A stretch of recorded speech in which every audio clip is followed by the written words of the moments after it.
Je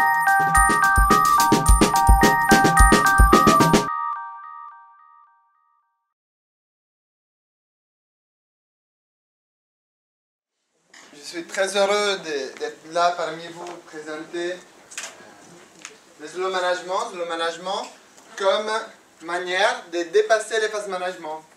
Je suis Claudio Vitali, je suis enseignant-chercheur à Grenoble École de Management. Et c'est seulement à partir de là que je vais introduire donc le slow management, d'abord comme critique du fast management et ensuite comme dépassement du fast management. Donc lenteur qui n'est pas simplement aller lentement voir, ce n'est pas du tout la démarche que nous proposons. Réfléchir sur la vitesse généralisée, sur l'accélération que nous voyons dans notre vie, et à partir de cette prise de conscience, décider, voilà, tout en réfléchissant, d'éventuellement ralentir dans plein de domaines. Il y a le slow food qui marche très bien, et donc Diana Bratou va nous en parler. Il y a d'autres slow. Hier soir j'ai appris qu'il y a Slow TV aussi. Et j'ai regardé, il y a une sorte de documentaire de 134 heures.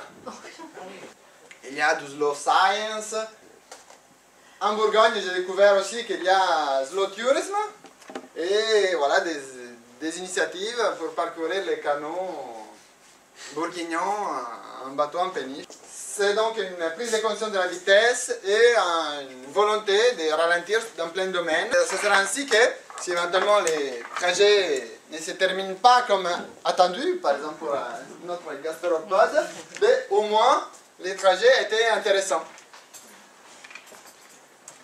Donc cette idée de la lenteur, d'abord comme philosophie, naît pour contraster la vitesse généralisée. Vitesse généralisée que nous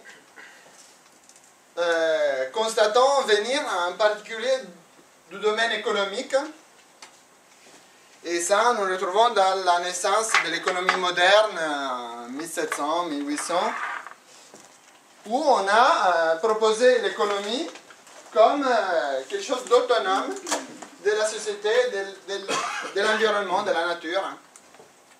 Et donc l'application des lois économiques indépendantes des lois des sociétés de la nature. Ce triptyque très célèbre du développement durable, de la responsabilité sociale, est un exemple de cette autonomie de l'économie. C'est-à-dire que tous ces domaines-là, où il n'y a pas de chevauchement avec les autres volets du développement durable, signifie que représente l'économie indépendante de la société de la nature. Quelque chose qui physiquement n'est pas possible en fait.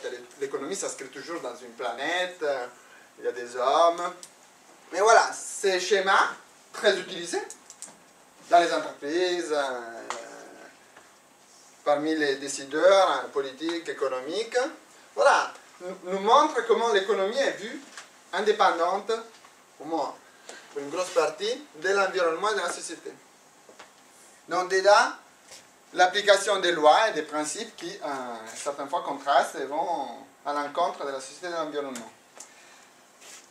La chose, nous voyons, se dégrader, en plus avec l'extension, la prédominance de l'économie par rapport aux autres domaines, à la nature, à la société en particulier. C'est-à-dire qu'on va appliquer les principes économiques, efficience, performance, tout ça, dans tous les domaines de la société. Et donc, voilà, la société n'est plus une finalité, l'environnement n'est plus, la nature n'est plus, voilà, les contextes simplement dans lesquels nous vivons, mais voilà, devient des instruments pour des finalités économiques. Et ça, nous le trouvons vraiment dans tous les domaines de la vie de nos jours. Même les rencontres amoureuses, maintenant, beaucoup sont standardisées, industrialisées.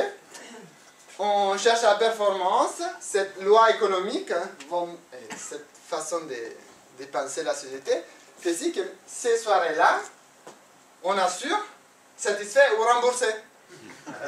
Il y a des organisations qui déclarent vous vous inscrivez, satisfait ou remboursé. Vous voyez comment même la sphère amoureuse, sentimentale, est prise dans cet esprit du fast. Bon, j'ai introduit le fast comme ça, et les slow bien évidemment. Maintenant, le deuxième mot-clé pour créer le slow management, c'est le mot management. Là, c'est une définition très générale, générique. Pilotage de gestion collective au sein d'une organisation. On trouve plein de manières de faire du management. Ici, à l'EC Dijon, par exemple, on travaille beaucoup sur le wine management, donc comment gérer les vignes, les entreprises viticoles. Et donc, il y a du management. Mais pareil, pour concevoir la super cocotte Seb, là aussi, il y a du management, comment faire travailler les designers avec les commerciaux, plein de choses, comment produire, comment vendre. Non, ce sont des exemples où le management est présent. Ça, c'est la définition que nous donnons dans le bouquin de le management. Donc, la manière de coordonner les actions humaines dans un environnement coopératif, c'est un UTNO, dans le but de construire des relations stables, durables, avec les partenaires, les fournisseurs. Mais voilà, ayant la finalité de l'épanouissement humain, ça nous tenons beaucoup. Et ce slow management se veut d'abord comme une critique du fast management, qui invite, impose, réclame toujours plus vite, au même niveau que voilà, pour les Jeux Olympiques, on dit plus haut, plus fort, plus vite, donc les slogans c'est le même. Et donc cette volonté à tous les niveaux de casser les moments de lenteur, d'effacer tout ce qui est lent pour la vitesse. François Hollande à Dijon l'a bien dit. Cette année, la bataille contre la lenteur, c'est une bataille pour la croissance. Donc, mais nous ne souhaitons pas laisser la place qu'à la vitesse, de la même manière que nous ne souhaitons pas homogénéiser des vins de Bourgogne avec du vin de Beaujolais.